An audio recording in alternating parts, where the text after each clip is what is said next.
Social மீடியாவில் content create பண்ணிட்டு இருந்த நிறைய பேர் இப்போ ஹெல்த் மிக்ஸ் விற்கிறது, புடவை விற்கிறது, மசாலா பொடி விற்கிறதுன்னு இப்போ பொருட்களை விற்க ஆரம்பிச்சிட்டாங்க. அப்படியே மறுபக்கம் பொருட்களை வித்துட்டு இருந்தவங்க இப்போ நிறைய கான்டென்ட் ஜென்ரேட் பண்ண ஆரம்பிச்சிட்டு, இப்போ எக்ஸாம்பிளுக்கு குக்டி சேனல் எல்லாருமே பார்த்துருப்பீங்க. அவங்களோட பிராண்டை வந்து ப்ரொமோட் பண்ணுறதுக்காக வந்தாங்க. இப்போ அதோட எம்டி ஆதித்யன் அவங்களே இப்போ ஃபுல் டைம் வந்து கான்டென்ட் ஜென்ரேட் பண்ண ஸ்டார்ட் பண்ணிட்டாங்க.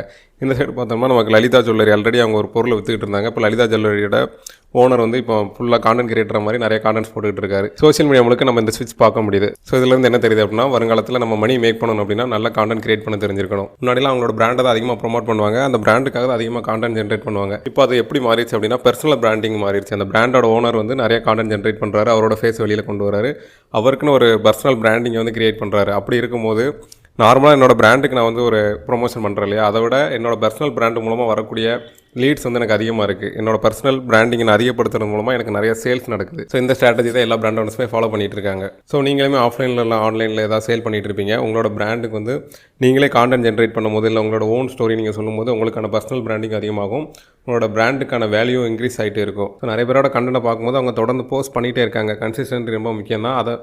ஆனால் அதை விட வந்து வீடியோட குவாலிட்டி ரொம்ப முக்கியம். இப்போ இருக்கிற காம்படிஷனில் நம்ம குவாலிட்டியான கண்டென்ட் கொடுத்தாலுமே ஆடியன்ஸோட அட்டென்ஷன் வந்து ஹோல்ட் பண்ணி வைக்க முடியல, டக்குன்னு ஸ்வைப் பண்ணிடுவாங்க. அப்படி இருக்கும்போது நம்ம லோ குவாலிட்டியில் கொடுத்தோம்னா நம்ம வீடியோ கன்சிடர் கூட பண்ண மாட்டாங்க. நிறைய பேர் வந்து ஹேர் அசசரிஸ் இந்த மாதிரி ஏதோ சேல் பண்ணிகிட்டு இருக்கீங்க, பட் அவங்களோட ஃபேஸ் காட்டாமல் அவங்களோட ப்ராடக்ட்டை மட்டும் வீடியோ எடுத்து போடுறீங்க. நம்மளோட ஃபேஸ் காட்டும் போது இன்னும் கொஞ்சம் ட்ரஸ்ட் வந்து இன்க்ரீஸ் ஆகும். வாங்க போகிற கஸ்டமருக்கு நம்ம ஒரு பர்சனை பார்த்து வாங்குகிறோம் அப்படின்ற ஒரு நம்பிக்கை கிடைக்கும். நீங்கள் உங்களோட ஃபேஸை முன்னாடி கொண்டு வரது மூலமாக உங்களுக்கு உங்களோட பிராண்டுக்கு இன்னும் கொஞ்சம் விசிபிலிட்டி கிடைக்கும், உங்களோட பர்சனல் பிராண்டிங் இன்க்ரீஸ் ஆகும். ஃபேஸ் காமிக்க முடியலன்னு நினைக்கிறோமே நீங்கள் கொடுக்குற வீடியோவை செம குவாலிட்டியாக கொடுங்க. இந்த பிராண்ட்னாலே நல்ல குவாலிட்டி இருக்கும், நல்ல கஸ்டமர் சர்வீஸ் கொடுங்க, நிறைய ரிப்ளை பண்ணுங்கள், ரிட்டர்ன்ஸ் ஏதாவது வந்தாலும் அதை அக்செப்ட் பண்ணிவிட்டு அவங்களுக்கு காம்ப்ளிமெண்ட் பண்ணுங்கள். இந்த மாதிரி உங்களோட கஸ்டமர் சர்வீஸ் இன்க்ரீஸ் பண்ணுறது மூலமாகவும் உங்களோட பிராண்டை நீங்கள் பில்ட் பண்ணலாம். முடிஞ்ச அளவுக்கு ஃபேஸை முன்னாடி கொண்டு வரது பெட்டர்.